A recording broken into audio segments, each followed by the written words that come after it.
संगति का असर। एक दिन एक राजा शिकार करने के इरादे से अपने लोगों के साथ एक जंगल से गुजर रहा था।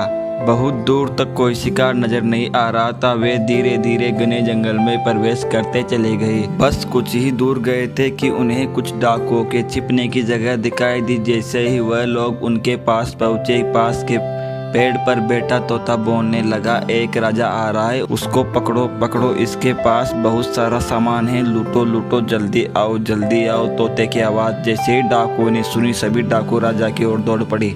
डाकुओं को अपनी ओर आते देख राजा और उसके सैनिक दौड़कर भागने लगे। भागते भागते काफी दूर निकल गए। सामने एक बड़ा सा पेड़ दिखाई दिया। कुछ देर आराम करने के लिए उस पेड़ के पास चले गए। जैसे ही पेड़ के पास पहुंचे, उस पेड़ पर बैठा तोता बोलने लगा, आओ राजा, हमारे साधु महात्मा की कुटिया में आपका स्वागत करते हैं, अंदर आके पानी पी लीजिए, आराम कर लीजिए। तोते की इस बात को सुनकर राजा हैरानी में पड़ गया और विचार करने लगा कि एक ही जाति के दो प्राणियों का व्यवहार इतना अलग अलग कैसे हो सकता है। राजा को कुछ समझ में नहीं आ रहा था।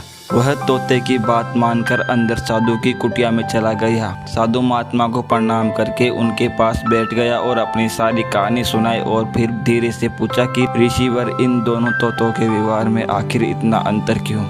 साधु महात्मा ने आराम से सारी बात सुनी और बोले, ये कुछ नहीं राजन, बस संगति का असर है। डाकुओं के साथ रहकर तोता भी डाकुओं की तरह बन गया और उनकी ही भाषा को बोलने लगा। मतलब जो जैसे वातावरण में रहता है वैसा ही बन जाता है। कहने का अर्थ है कि मूर्ख लोग भी बुद्धिमान के साथ रहकर बुद्धिमान बन जाते हैं।